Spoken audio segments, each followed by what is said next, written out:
அல்லேலூயா. ஒவ்வொரு நாளும் கர்த்தருடைய கிருபையால் நடந்து கொண்டிருக்கிறோம். ஒவ்வொரு நிமிடத்தையும் கூட நாம் கர்த்தருடைய கிருபையால் கடந்து போய் கொண்டிருக்கிறோம் என்றுதான் சொல்லலாம். யாராவது சொல்ல முடியுமா அவருடைய கிருபை இல்லாமல் நான் இந்த நிமிஷத்தை கடந்து விட்டேன் என்று? சொல்ல முடியாது. கர்த்தருடைய கிருபை நம்மை நித்தம் நடத்துகிறது. நிமிடம் நிமிடம் நம்ம நடத்தி கொண்டிருக்கிறது இல்லையா? ஒரு நாளை கடப்பது நமக்கு ஒரு வருஷத்தை கடப்பது போல சில நாட்கள் இருக்கும்.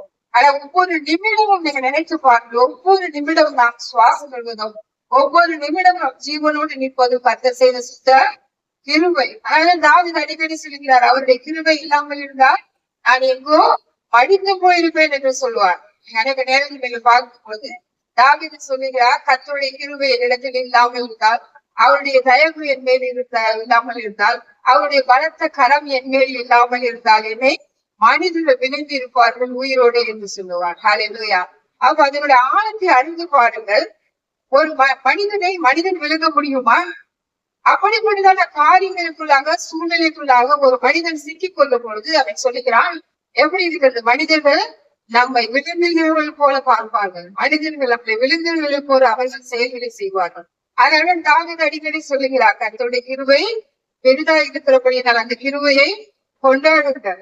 சகல ஜனத்தாரை நீங்கள் எல்லாம் சொல்லுங்கள், கர்த்தரை துதியுங்கள், கர்த்தருக்கு புதிய பாடல்களை பாடுங்கள், அவரை எப்போதும் துதியுங்கள் என்று அவர் சொல்லுவார். இங்க நான் பார்க்கிறோம் அருமையான ஒரு வசனம். அநேக காரியங்கள் சங்கீதத்துக்குள்ளாக அடங்கி இருக்கிறது.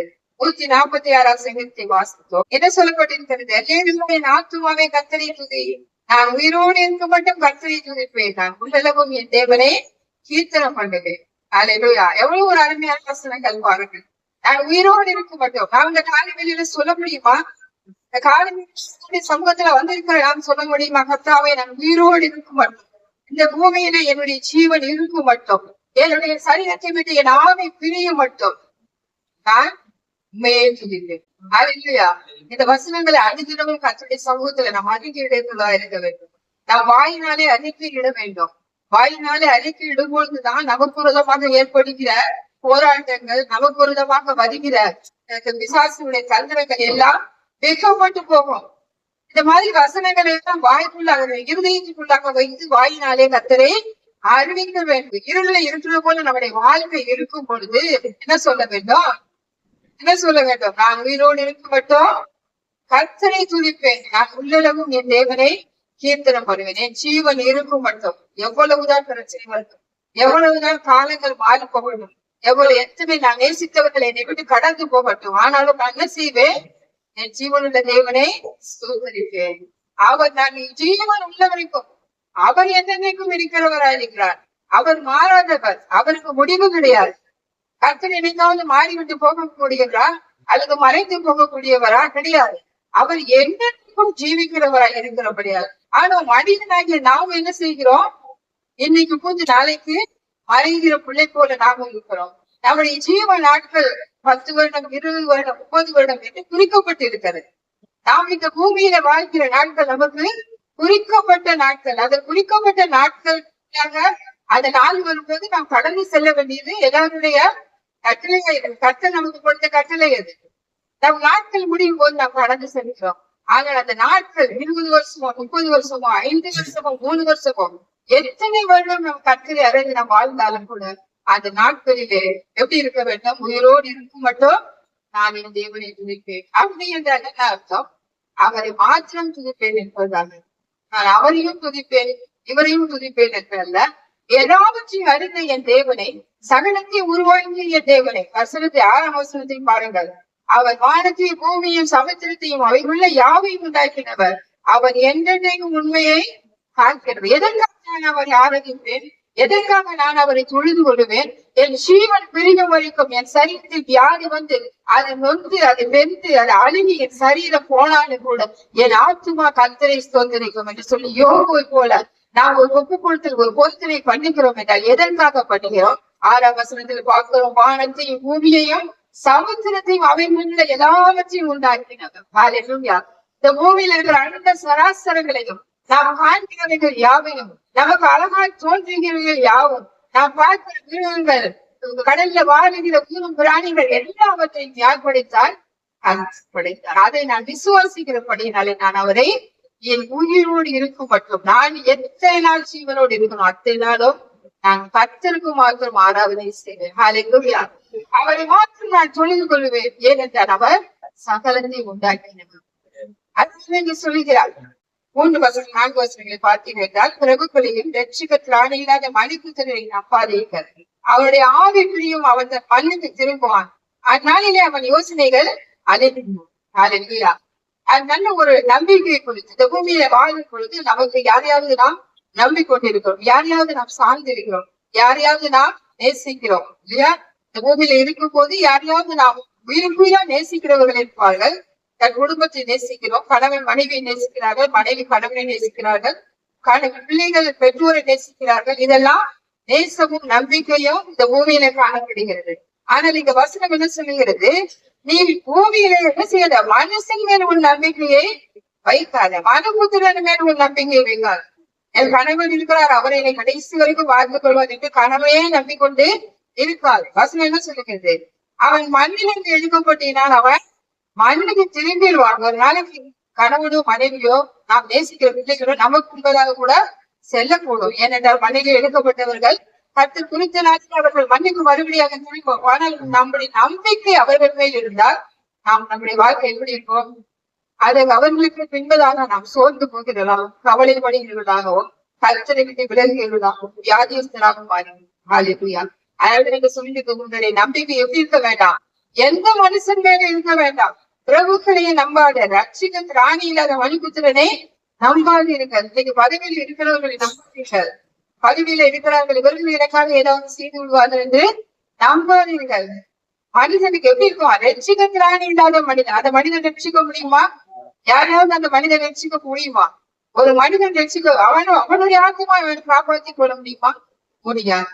அப்படி திராணி இல்லாத மனிதனை நீங்கள் நம்பாதீர்கள். அவனுடைய ஆவி பிரியும், அவன் மண்ணுக்கு திரும்புவான். அந்நாளிலே அவன் யோசனைகள் அறிந்தும், அவன் கொடுக்கிற ஆலோசனைகள், அவன் சொன்ன காரியங்கள், அவன் கொடுத்த வாக்குறுதிகள், மனிதர்கள் கொடுக்கிற வாக்குறுதிகள் கடைசி வரைக்கும் நான் பார்த்துக் கொள்வேன் என்று சொல்லுகிறவர்கள் பாதையிலே போகும் பொழுது அது எப்படி இருக்கிறது? அந்த வாக்குறுதிகள் மறைந்து போய்விடுகிறது. அந்த வாக்குறுதிகளுக்கு ஒரு மதிப்பில்லாமல் போய்விடுகிறது. ஆனால் கர்த்தர் நான் கடைசி மட்டும் உண்மை பாதுகாப்பு கருத்தை பிடித்து நடத்துவேன் என்று கர்த்தர் வாக்குறுதி கொடுத்தால் அவர் நடத்த வல்லவராக இருக்கிறார்.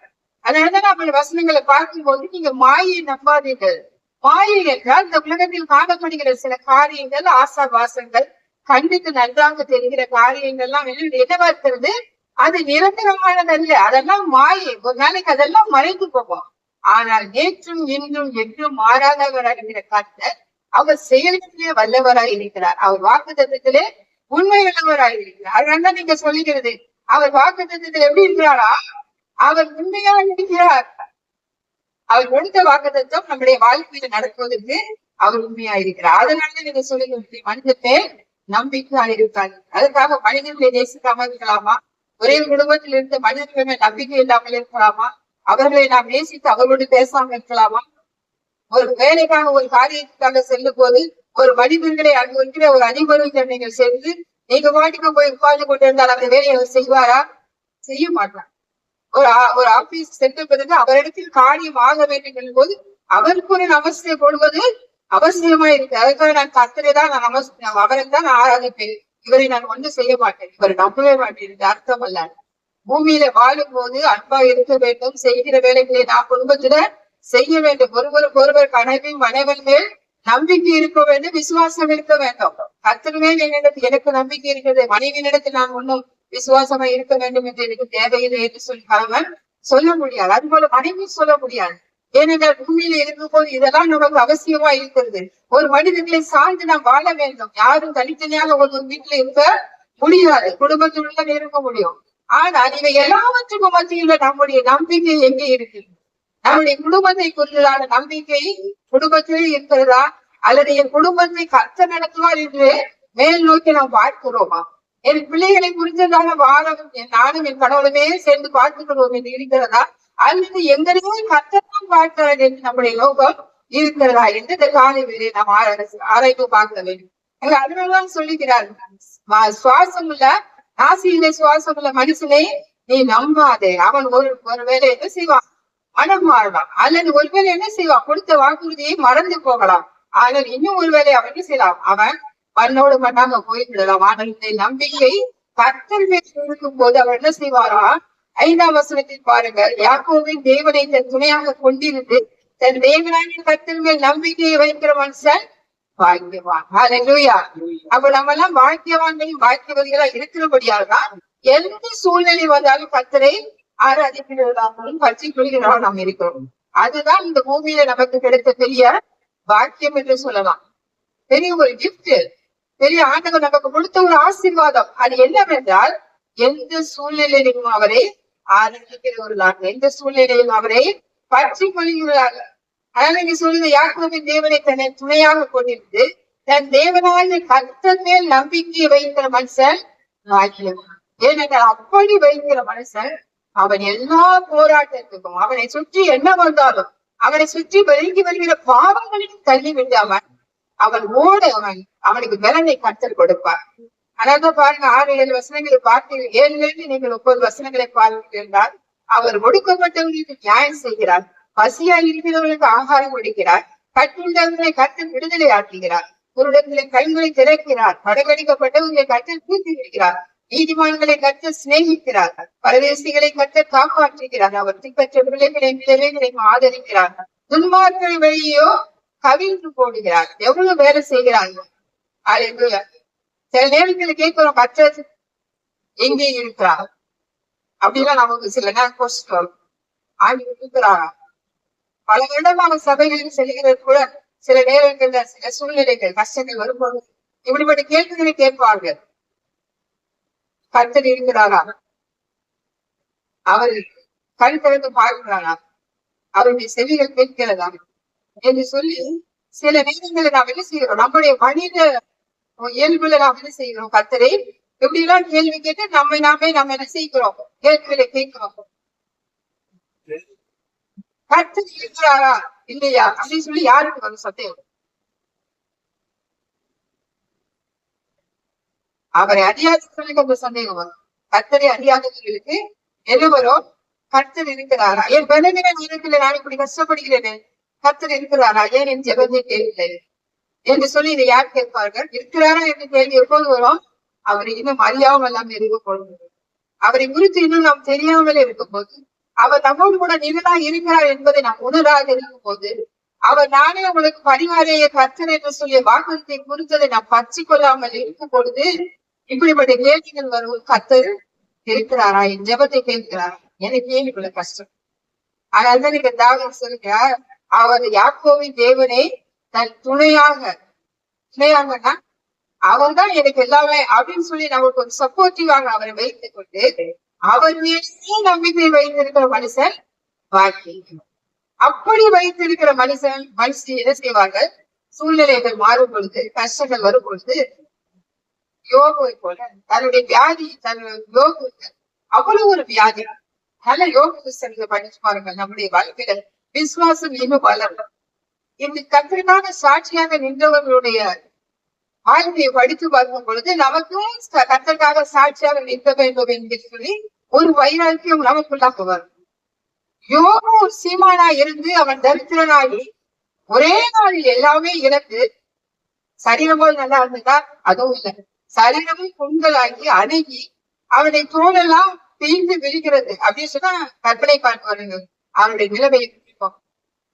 பரிசுத்தமானாய் வாழ்ந்து தேவனுக்கு உத்தமனும் நீதிமானமாக வாழ்ந்த யோகு வாழ்க்கையில பிசாசு ஒரு சோதனையை கொண்டு வந்து அப்படி ஒரு நடுத்தறில கொண்டாந்து நடுத்தறிவில் அவன் வந்து வாழ்ந்து கொண்டான். சரீரம் எல்லாம் பிஞ்சு விழுந்து, பிள்ளைகள் எல்லாம் இறந்து விட்டார்கள். ஆடு மாடு எல்லாம் ஒரே நாளில் எல்லாமே முடிந்துவிட்டு, காலையில எழுந்து எல்லாவற்றையும் பார்த்தவன் மதியான வேலைக்குள்ளாக எல்லாமே அவன் முடித்து இப்ப என்ன ஒரு பிச்சைக்காரனை விட, பிச்சைக்காரனா சரீரமா நல்லா இருந்திருக்கும், அந்த சரீரம் கூட சரியில்லாத நிலைமையில பிச்சைக்காரனை விட மோசமான நிலைமையில யோகு நடுரோட்டி இருப்பாங்க. அந்த யோகு என்ன சொல்லுவாங்க,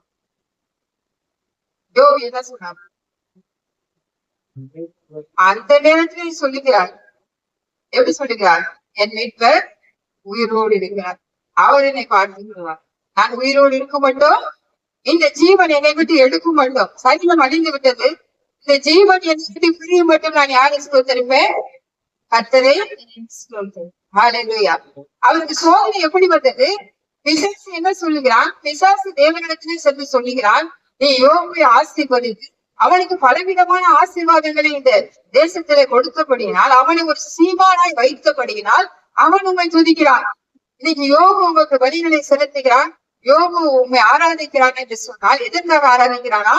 நீர் அவனை ஆசீர்வதித்ததுதான் அவனை உண்மை ஆராதிக்கிறான்.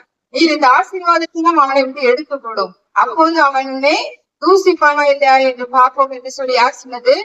பிசாசு போய் தேவனிடத்தில் சொல்லுகிறான்.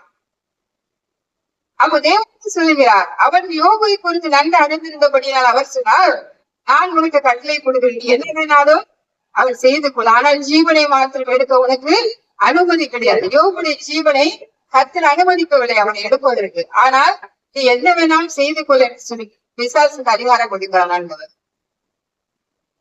அப்போ பிசாசு தான் இந்த சோதனைகள்லாம் கொண்டு வருகிறான். அதனால காலை தொழுது மதிப்புள்ளாக யோபுவினிடத்த சகல ஆசீர்வாதங்களை ஒவ்வொரு ஆசீர்வாதங்களா கொண்டே இருக்கிறான் பிசாசு. பிசாசு எடுத்து இன்னைக்கு யோபு எப்படி இருக்கிறான்?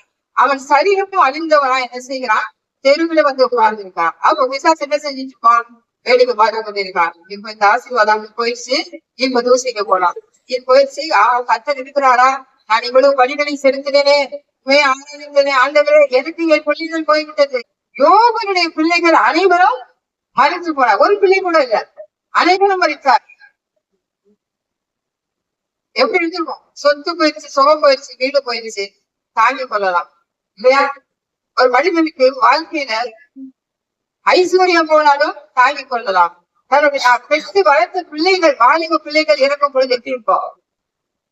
அவ்வளவு வேதனையை பிசாசு யோபு கொடுக்கிறான். எதுக்கு கொடுக்கிறான்? கர்த்தரை தூசிக்கும்படியாக. இப்பயாவது அவன் கர்த்தரை தூசிக்கட்டும், நான் சொன்னது சரிங்க, கர்த்தருக்கு நிரூபிக்க வேண்டும் என்று சொல்லி அவன் யோபுக்கு கஷ்டத்தை கொடுத்து இவ்வளவாய் சொன்ன பிறகு கர்த்தர் யோபு என்ன சொன்னான்? என் மீட்பர் உயிரோடு இருக்கிறார், அவருக்கு எல்லாம் தெரியும், அவருக்கு அறியாமல் எனக்கு ஒன்றும் நடக்கவில்லை. ஹல்லேலூயா.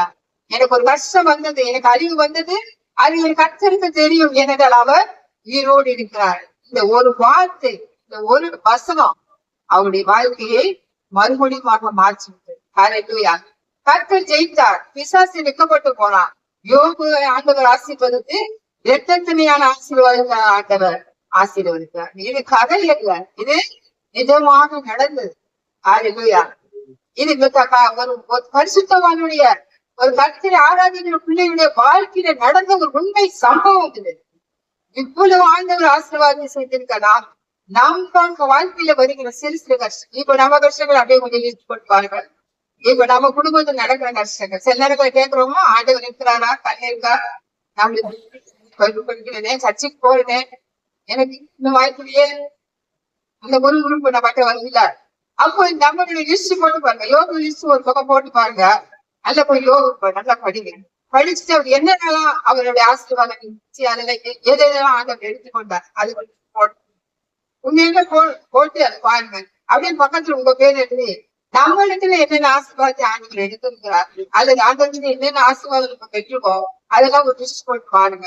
இப்ப அதிகமா துதிக்க வேண்டியது யாரா இருக்கும்? நான் உயிரோடு இருக்க மாட்டேங்க தேவனை துதிப்பேன்னு நம்ம சந்தோஷமா சொல்லலாம். யோபை காட்டு யோபை போய் கஷ்டமா படவில்லை. கர்த்தர் ஆசீர்வாதி எத்தனை விசுவாசி கொள்ளாது ஆளுக்கு ஆசீர்வதிச்சிருக்காங்க. கர்த்தருடைய நாமத்தை அறிந்த பிறகு என்னை ஆசீர்வதிச்சிருக்கிறாங்க. அவருடைய சபைக்கு வந்த பிறகு என்னை கர்த்தர் ஆசீர்வதிச்சு சொல்லி நல்ல கரங்கள்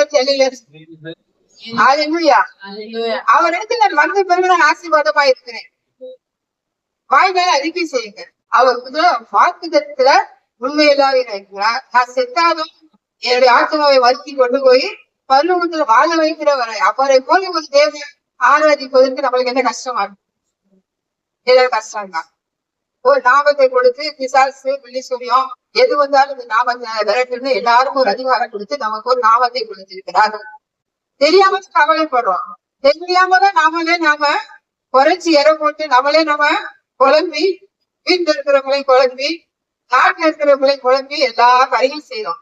அதான் நீ சொல்லுகிறது, தேவனை தம்முடைய தேவனை துணையாக கொண்டிருக்கிற மனுஷன், அவரையே நம்பி இருக்கிற மனுஷன் அவர் இந்த காதலிக்கு கத்திரை ஆராதிக்கும்படியாக நினைக்கும்படியாக வந்திருக்கிற நமக்கு ஒரே நோக்கம், நம்முடைய வாழ்க்கையை நோக்கம் கத்தரை ஆராதி, அவருக்கு நன்மை, அவருக்காக நன்றி பலிகளை செலுத்துவது, அவருடைய நாமத்தை உயர்த்துவது, இதுதான் நம்முடைய முதன்மையான நோக்கமாக இருக்க வேண்டும். அப்படி நாம் நம்முடைய வாழ்க்கையில நம்முடைய குடும்பத்தில நாம் கத்தரை மாத்திரம் சாய்ந்து வாழ நாம் கற்றுக்கிட்டால் நம்முடைய தலைமுறைக்கும் கத்தரை பற்றி கொள்வார்கள். நம்முடைய பிள்ளைகள் கத்தரை பற்றி கொள்வார்கள். பெற்றோர்கள் கத்தற்காக வைராக்கியமாக இருந்தால் பிள்ளைகளை அதை பற்றி கொண்டு வருவார்கள். அந்த பிள்ளைகளுடைய ஆசீர்வாதம் பெரிதாக. அதனால்தான் ஆண்டவர் சொல்கிறார், பிள்ளைகளுடைய ஆசீர்வாதம் பெருசா இருக்க வேண்டும் என்றால் பிள்ளைகளுக்கு போதித்து நடக்கும். உன்னை குறித்து போதிகள் என்று சொல்லி கருத்து சொல்கிறார். இந்த காலைகளில கருத்து வசனம் மூலமாக உங்களை ஆசீர்வதிப்பார்கள். ஆமாம்.